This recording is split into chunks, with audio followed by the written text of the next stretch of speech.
Con criterio. Los especialistas nos ayudan a comprender la información. Con criterio. Y por eso nos acompaña vía telefónica el abogado constitucionalista y analista político Pablo Barahona, con quien, don Pablo, primeramente le agradecemos atendernos a estas horas en Noticias Colombia, y con quien hablábamos el viernes sobre casos de corrupción, hablábamos en la Asamblea Legislativa. Pues bueno, hoy el Poder Ejecutivo se ve envuelto nuevamente en este tipo de problemas. Don Pablo, muchas gracias por atendernos nuevamente. ¿Cuál es su criterio sobre lo que ha vivido el país durante la mañana de este lunes? Muchas gracias. Un atento saludo a ustedes en cabina y a quienes los escuchan esta tarde por Colombia. Yo agradezco siempre la invitación y partiría de decir que, mire, hay que tratar de no sonar reactivos en esto. Esto no es nuevo, no es un caso de megacorrupción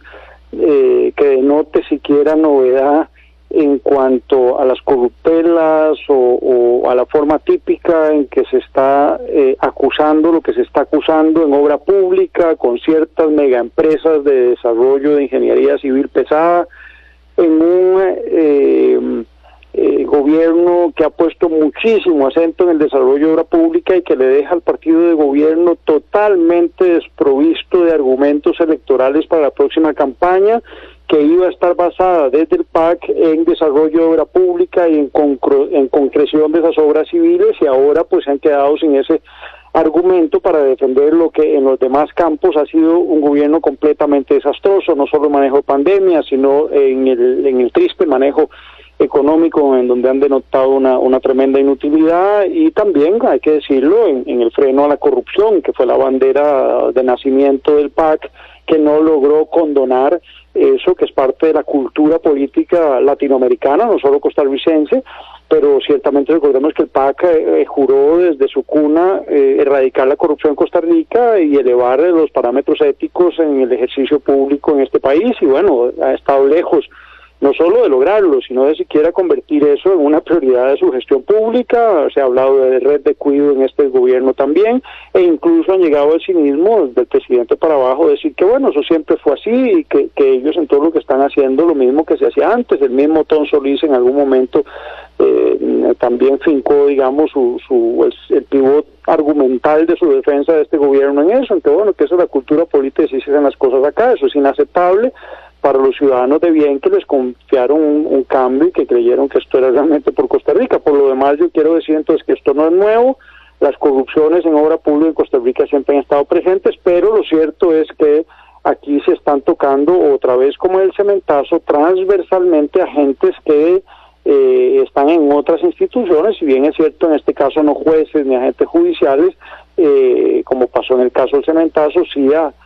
agentes de muy alto nivel, gerentes propiamente, que tienen que ver con la contratación administrativa en la Contraloría General de la República, y ni qué decir en el MOP. Y yo sí quiero aquí, digamos, levantar un argumento que me parece importante anotar al pie. Yo no acepto esa disculpa pública que ustedes acaban de leer del tristemente celebrado mejor ministro de este gobierno, Rodolfo Méndez Mata, quien decide tener experiencia. Bueno, eso le obligaba entonces a estar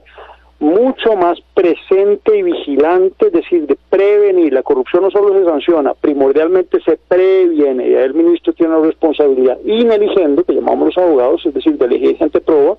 que no le va a quedar mal, que no le va a meter las manos en esas cuentas que en el MOP se cuentan, no por 5 ni por compra de huevos en el CNP, que hacían un gran alboroto en un periódico de estos días, sino fundamentalmente por miles de millones de colones, y ese bolsón, digamos, dinerario tenía que cuidarlo. Ahí está la responsabilidad, y vigilando la responsabilidad de un jerarca como responsable máximo. Ha dicho nuestra jurisprudencia penal en casos de corrupción que la responsabilidad, mayor jerarquía, crece también con esa jerarquía, es mayor. Un ministro es fundamentalmente responsable, si bien no penalmente, quizás sí civilmente, por no haber vigilado. Y lo más importante, no nos olvidemos del juicio político, es decir, este es un ministro que había venido siendo premiado por las cámaras, por supuesto la de construcción y UCAEP y otras, por ser un ministro sumamente eficiente y muy probo. Yo no estoy diciendo, porque no lo han sindicado a él directamente con estas torerías de los asesores principales de Carlos Alvarado y gente de los consejos de vialidad y el CONAVI, sino, hay que decirlo, no lo están vinculando directamente, pero sí tienen una responsabilidad política por no haber vigilado, denunciado, identificado, porque esto no pasó en gobiernos anteriores, ni son casos de corruptela de contrataciones viejas, son contrataciones que se dieron bajo el mandato de Rodolfo Méndez Mata en el MOP. Así que yo ya llamo la atención, ya que en esta próxima campaña electoral pareciera que el tema de la experiencia va a ser un tema como que muy explotado. Bueno, veamos que no todo es experiencia, también hay que tener valentía para plantarse frente a ciertos empresarios que están mal acostumbrados en este país a hacer lo que han querido y como han querido, y por muchos años,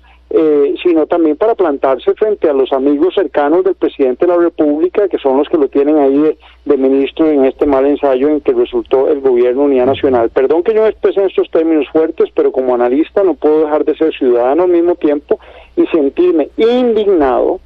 con todo esto que está ocurriendo, porque entre otros está implicado y ha renunciado, lo acaban de anunciar ustedes también y de informar al público, ha renunciado, pero lo cierto es que ahí está implicado el principal asesor, la mano derecha de Carlos Alvarado, presidente de la República, su jefe de campaña, su ejecutor, es decir, el operador político número uno del presidente, ha sido sindicado, y claro, todos bajo el principio de inocencia hoy no los podemos culpabilizar, pero sí ciertamente reprochar que esté siendo cuestionado al más alto nivel el poder político en este país y el empresarial, porque estamos hablando de dos de las empresas más grandes de empresarios de la construcción en este país, ya habían sido mencionados en Panama Papers, hay que recordar, y entonces, pese al principio de inocencia, tenemos derecho los ciudadanos a radicar aquí un juicio político, y esperaría que los costarricenses mantengan con severidad, y esto último lo digo antes de cerrar este argumento, con lo siguiente, si ustedes me permiten, y es que en las redes sociales hoy el argumento que he podido entresacar, eso es un buen termómetro que yo no le doy la espalda y estoy seguro ustedes como comunicadores tampoco, porque democratiza el proceso de información. Y ciertamente yo aquí quiero decir algo, me parece importante, la gente lo que más está preocupada es que esto sea otro cementazo, otro Aldesa, es decir, que esto pare en nada, que esto no sea más que un circo judicial. Eso ya no sería culpa de la OIJ, ni siquiera los fiscales, eso sí, siempre y cuando hagan bien su trabajo de las acusaciones y las investigaciones estén bien fundadas. Eso es fundamentalmente el trabajo de la ciudadanía, en cuenta de la prensa y de quienes formamos opinión, para que esto no lo suelten tan rápido y que los procesos avancen rápidamente y no como ha ocurrido con el cementazo con Aldesa bajo la gestión de la fiscal Navas, que ha sido la gran ausente en todo esto, y eso me llama la atención, lo digo como abogado penalista y profesor de Derecho. Don Pablo, usted lo ha mencionado, el punto de la responsabilidad política que recae sobre el presidente Carlos Alvarado, sobre el ministro de Obras Públicas y Transportes, Rodolfo Méndez. ¿Cómo les va a afectar? ¿Cuál debe ser la responsabilidad política que asuman ellos sobre esta red, que así la denomina la OIJ, sobre esta red de corrupción que se ha visto hoy, se ha sacado a la luz? Ya usted menciona también cómo puede afectar esto la campaña política, qué tanto va a recaer también sobre el PAC, el peso de estos hechos. Bueno, y el PUSC, porque el ministro cabecera de esto es del PUSC, es decir, ahí el PUSC ha hecho cogobierno con el PAC y en la Asamblea Legislativa, por eso también, igual que Liberación Nacional, les conestaban todo en la agenda legislativa del gobierno, pero ese es otro tema, pero muy relacionado, insisto, en tanto Méndez Mata, es decir, fue incluso un candidato, ¿no? del PUSC en su momento, o precandidato al menos, ya no lo preside, pero lo venía anunciando y tratando como el trapito de dominguear, y la misma unidad, el Partido Unidad dice, miren, el mejor ministro de este gobierno es nuestro. Bueno, resulta que el ministro bajo cuyas narices pasó todo esto, sigue siendo de ellos. No se vale que para lo bueno sí lo reputen como un hijo de ellos y cuando no les funciona, entonces ahí no. Pero yo voy más allá, yo no me solazo ni celebro que esto esté pasando. Vamos a ver, quiero decir, al final esto nos afecta a todos como costarricenses, encarece las transacciones en tanto hay menos seguridad jurídica cuando pasa en un gobierno 2 allanamientos, o sea, Carlos Alvarado está pasando a la historia como el presidente más allanado de la historia, más cuestionado, digamos, en su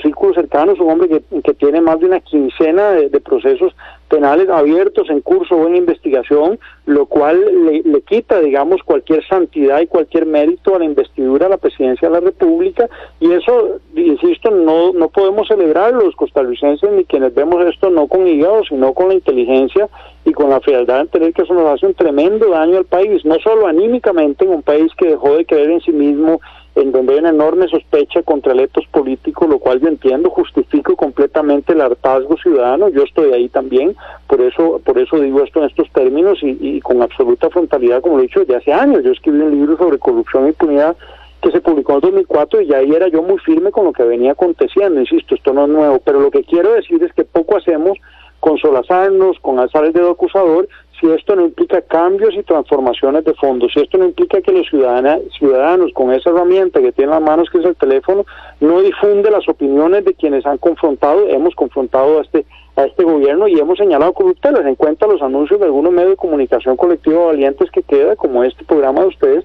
y yo quiero decir aquí, esto afecta tremendamente de cara a la próxima campaña. En este país ya nadie cree en nadie, menos en los políticos, pero además, insisto, nos dejan, digamos, mal parados también frente a la comunidad internacional, porque esto es un Odebrecht a la tica. Habrá, insisto, que respetar el principio de inocencia, darle a cada uno de los agentes, lo digo como abogado litigante y penalista, los fiscales lo que hacen es meter en un saco a todo el que aparece mencionado. Y hay que cada quien se defienda, y los van sacando, digamos, por descarte. Eso no necesariamente es una buena práctica desde el punto de vista procesal, pero es una realidad si funciona. Así que muchos de esos quizá no estén bien sindicados y no les vayan a poder sostener los cargos. Pero de ahí tiene que salir responsables, y esto tiene que ser un acicate, tiene que ser un mensaje para aquellos funcionarios públicos que se estén corrompiendo y para aquellos también corruptores que desde la empresa privada pretenden malograr el principio de legalidad, artículo 11 de la Constitución, y el principio de igualdad ante la ley, artículo 33 constitucional, porque si no, a que se sálvese quien puede, la cultura de legalidad deja de existir y es una guerra de todos contra todos. Esto, la corrupción, no es más, hay que decirlo en términos académicos, que competencia desleal, es decir, encarecimiento de las transacciones. Las reglas de juego funcionan para uno, pero no para todos, en cuenta para los del gobierno, y eso no puede ser. Y yo quiero decir aquí lo que decía Rousseau: no hay peor crimen que los malos ejemplos. Cuando los de arriba se corrompen y pierden ciertamente la vergüenza, los de abajo terminan perdiendo el respeto. Y eso es justamente ante lo que estamos, mis estimados amigos y señores oyentes y oyentes. Don Pablo, finalmente y de forma muy breve, ¿cómo hacer para que este caso no caiga, como dijo usted, similar al cementazo, que al final no se sientan responsabilidades y al parecer no avanza? ¿Cómo hacer para que este caso no caiga en lo mismo? Bueno, yo diría que hay una responsabilidad compartida. Muy rápidamente, como usted me pide, la prensa debe mantener el dedo sobre el renglón, debe darle voz a quienes somos críticos en esta materia, sino a todos aquellos opinadores y politólogos y analistas que están muy plegados y muy cercanitos al gobierno. De eso podemos hablar otro día. Eso es toda una agenda paralela que hay que develar en este país, y no soltar el renglón en un caso que estoy seguro se va a ir desenvolviendo en estos días como un tamal del que cada vez tendremos más noticias, como suele ocurrir en estas ocasiones. Pero la principal responsabilidad no es de la prensa, es de la ciudadanía activa, que no debemos soltar este tema, que debemos exigirle a la Contralora General de la República separar de sus cargos preventivamente a los gerentes y a cualquier otro funcionario a su cargo que esté implicado. No es posible que la Contraloría General de la República, el principal ente de fiscalización de este país y de la Contraloría Administrativa, tenga cuestionamientos de esta materia. Deben ser separados inmediatamente, y además de eso también sobre la Fiscalía General de la República, sobre la Procuraduría de Ética Pública, que en esto no pueden fallarle a la ciudadanía, porque insisto, si no, aquí lo que se pierde es la legitimidad del Estado y el orden, que es lo que asegura el principio de legalidad, el principio de igualdad ante la ley. Y a eso los ciudadanos deben abocarse, no una semanita o dos, no, debemos sostenernos en esto, y para eso, insisto, difundir programas como este y de aquellos medios de comunicación que valientemente denuncian pormenores, para que esto le llegue a la inmensa mayoría de ciudadanos y no coman cuento en una próxima elección. Es una responsabilidad típicamente ciudadana. Está la prensa, la ciudadanía, y bueno, exigiendo desde luego a esos jerarcas donde se mencionan funcionarios que deben ser separados si no tienen la decencia de renunciar, como al menos lo ha hecho Camilo Sanz de Arriaga, cuyo sostenimiento en ese cargo a la derecha del presidente era en todo caso inviable, así que tampoco es que ha hecho algo, digamos, si no se iba lo tenían que echar esta misma tarde. La presión política no hubiera podido jamás aguantar a Camilo Saldarriaga a la diestra del presidente. Yo espero también las condenatorias mucho más firmes, porque las comunicaciones de Casa Presidencial han sido insípidas, me parece a mí, y eso deja mucho que decir de un presidente y de una institucionalidad, no del presidente, la institucionalidad de la investidura de la Presidencia de la República, y que debería condenar estos actos con mucho más energía en el MOP y en la propia Casa Presidencial y donde sea que sigan apareciendo aquí personajes. Don Pablo, muchas gracias por su tiempo. A usted más bien, muchísimas gracias, Oscar. Gracias a don Pablo Barahona, abogado constitucionalista y analista, pues haciendo valga la redundancia, análisis de lo que ha sucedido esta mañana en diferentes estancias del gobierno.